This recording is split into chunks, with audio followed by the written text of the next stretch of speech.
Assalamualaikum warahmatullahi wabarakatuh. Perkenalkan, nama saya Hanira, saya dari kelas 11 IPS 2. Baiklah, saya akan menjelaskan materi tentang kelebihan dan kekurangan pemetaan sosial. Sebelum kita lanjut ke materi yang inti, yaitu kelebihan dan kekurangan pemetaan sosial, sebaiknya saya menjelaskan apa sih itu pemetaan sosial, ya. Pemetaan sosial merupakan penggambaran masyarakat yang sistematis serta melibatkan pengumpulan data dan informasi mengenai masyarakat, termasuk di dalam profil dan masalah yang ada pada masyarakat tersebut. Ya, begitulah. Ya, kurang lebih begitulah di buku ya. Kalau menurut saya pribadi, menurut Dr. Andes Hanira, amin. Pemetaan sosial merupakan suatu profil masyarakat yang terlibat baik masalah sosial ataupun karakteristik masyarakat. Jelas ya, di dalam diri sendiri, suatu profil diri sendiri itu tidak jauh dari karakteristik diri sendiri ataupun karakteristik masyarakat ya. Ya, kurang lebih begitulah penjelasan dari saya. Selanjutnya yang lebih inti adalah saya akan menjelaskan yaitu tentang kelebihan dan kekurangan pemetaan sosial. Yang pertama adalah kelebihan pemetaan sosial. 1. Mengidentifikasikan dan mengukur kondisi modal sosial di suatu daerah yang diteliti. Jelas, kita sebelum mau meneliti daerah tersebut, sebaiknya kita harus mengukur, mengidentifikasikan, melihatkan, menjelaskan daerah tersebut bagaimana sih kondisi daerah tersebut untuk kita teliti ya, supaya nanti sudah diteliti, sudah mau menelitinya jelas, tidak lagi bertanya-tanya gitu. 2. Menganalisis keterkaitan antara modal sosial dan penanggulangan kemiskinan di suatu daerah yang diteliti.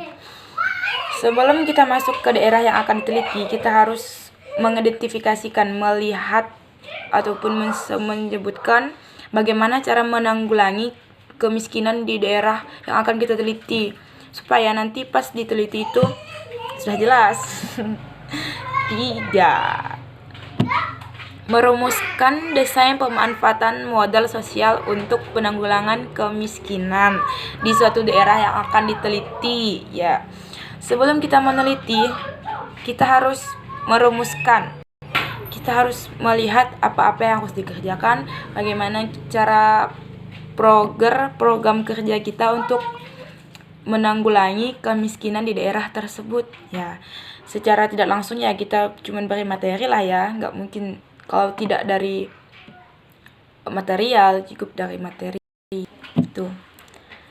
Apakah sudah jelas? Ya, harus jelas karena tidak ada yang bertanya. Lanjut yang B, kekurangan pemetaan sosial. Wah, ini sangat sulit bagi saya untuk dijelaskan, tapi saya akan menjelaskannya.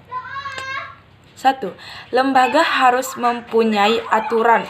Jelas, lembaga harus mempunyai aturan.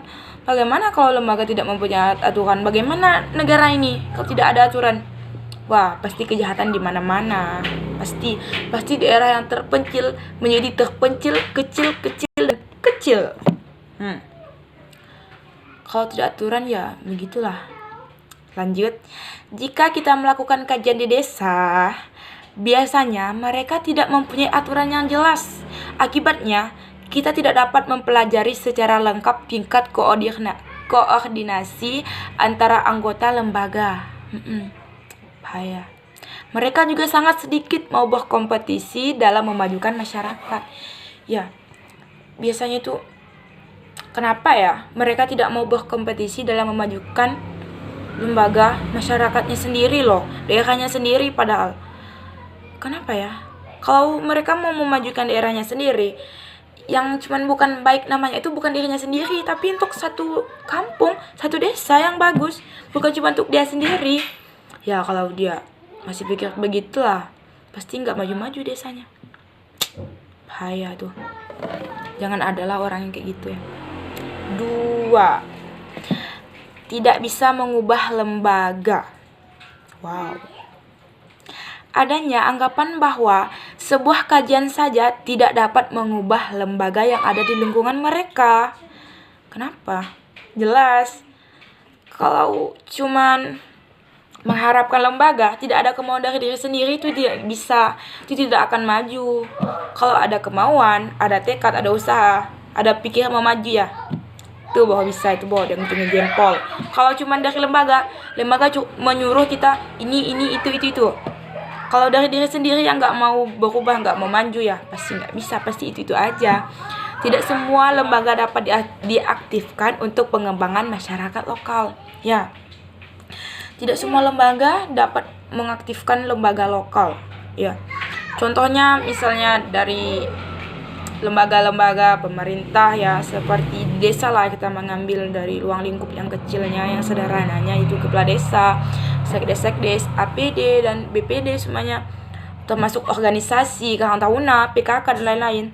Kalau tidak bisa berubah, kalau dari dirinya sendiri tidak mau berubah, tidak bisa.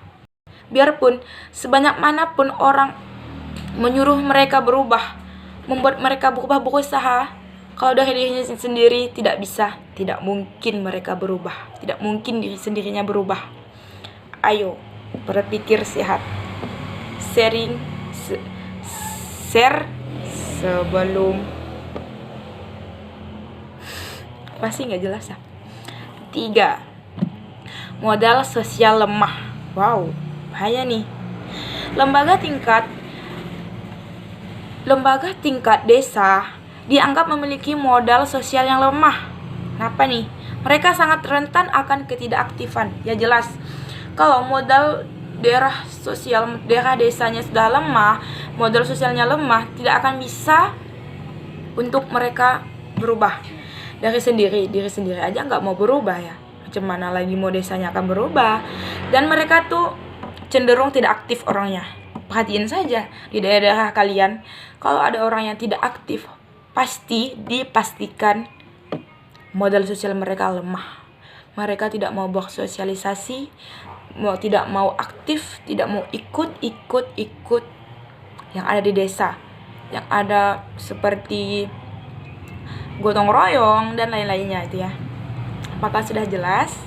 Saya harap sudah jelas. Sebelum memperpanjang durasi, baiknya saya akhiri. Mohon maaf jika kekurangan kata-kata. Saya akhiri. Wassalamualaikum warahmatullahi wabarakatuh. Semoga nilai saya 100 ya Ibu.